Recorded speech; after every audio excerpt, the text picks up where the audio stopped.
Now let's take a reality check. Everything in life has to do with how many things we need to do and what we need to do and when we need to do them.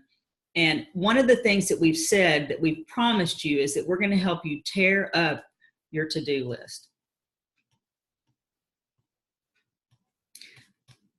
As you take notes and you go through this, I believe that the physical actions that we take are going to help you understand the pain points that we have day after day and that frustrating feeling of why can't I get everything done? Everyone else seems to be organized. Everyone else seems to get things done.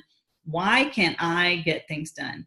So this is a great illustration of how we feel internally of what's going on in our lives. Let's just assume that you have a to-do list, and we'll be going through creating your to-do list, a better to-do list, an action list, if you will. But let's say that this morning you walked in and you had created some kind of to-do list on a piece of paper, on the back of an envelope, or Post-it notes that are stapled to your keys so you won't forget. You've created a to-do list. Let's just say that it has 15 things that you need to accomplish today. As you hold that to-do list in your hand and you think about the 15 things you need to do, it doesn't seem overwhelming. You look at it and you say, yeah, I can get these things done. And so I want you to realize that 15 things written on a piece of paper, it's hard to imagine how those things will affect your life.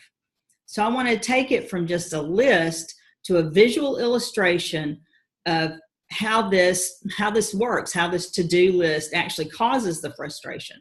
So here we go. Instead of writing things down and just having a number, I'd like you to take your pen and write an hourglass, create some kind of an hourglass image.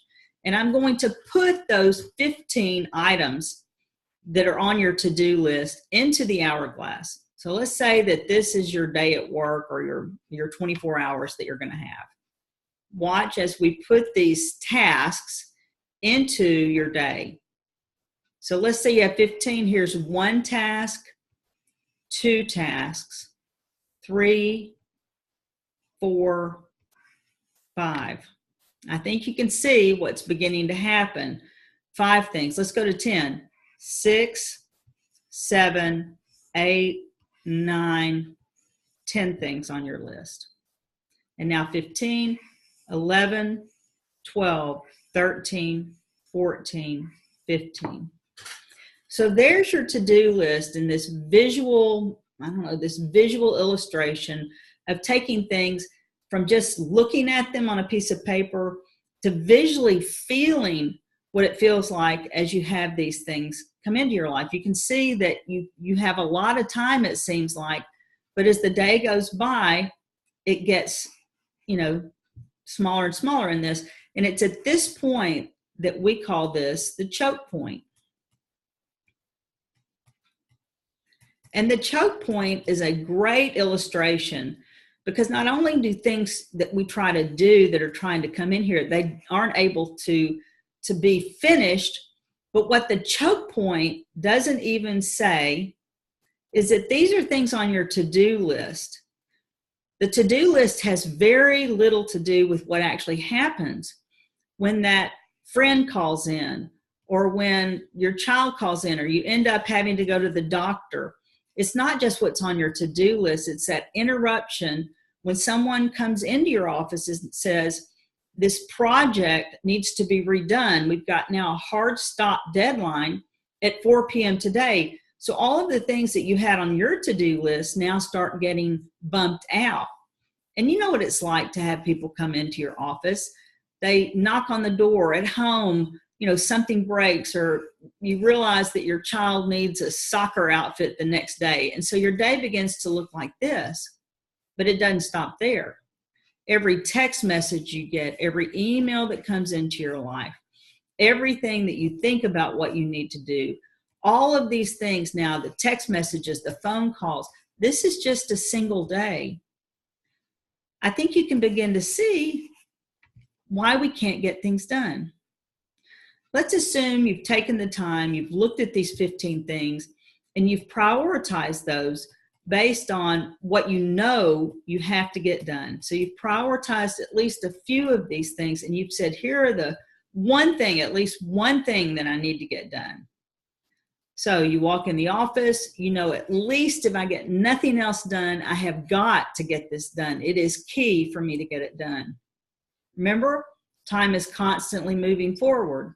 You walk into your office, you know this is a key task.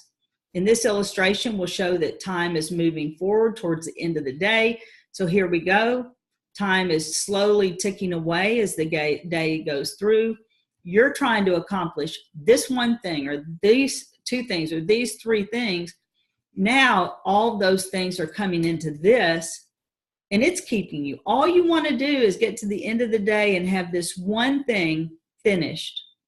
As we go through this class, we're going to show you how to get out of some of the choke point, how to at least plan your day so that everything doesn't stop. Because what happens in this illustration is that, yeah, you came in with 15 things on your to-do list.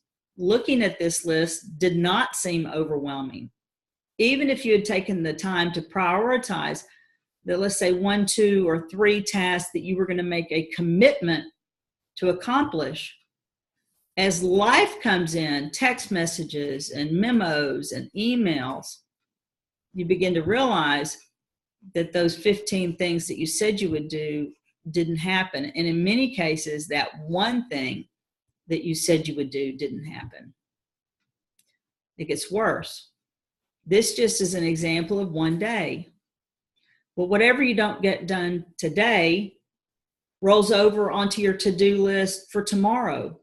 And what you don't get done tomorrow rolls over to the next day and the next day and the next day. So this choke point is not just what you didn't get done today. It's what you haven't gotten done over the last week, the last month, the last year of your life. And what this choke point does is it has a very strong emotional impact on our lives. It's not just looking at the illustration that we can't get anything done. It's that same emotion of how it affects us. And we feel stuck. We feel trapped.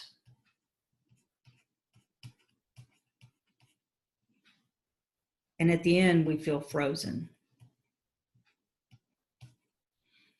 And as we go through those things, those very real things, our life begins to get more and more difficult, and life just crushes in on us.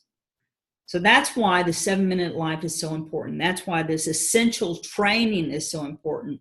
We've talked about the things that you can do that we're going to help you prioritize, organize, and simplify your life to get out of some of this chaos and to have your life moving forward in a way that is meaningful, that gets your job done, that moves you closer to your goals.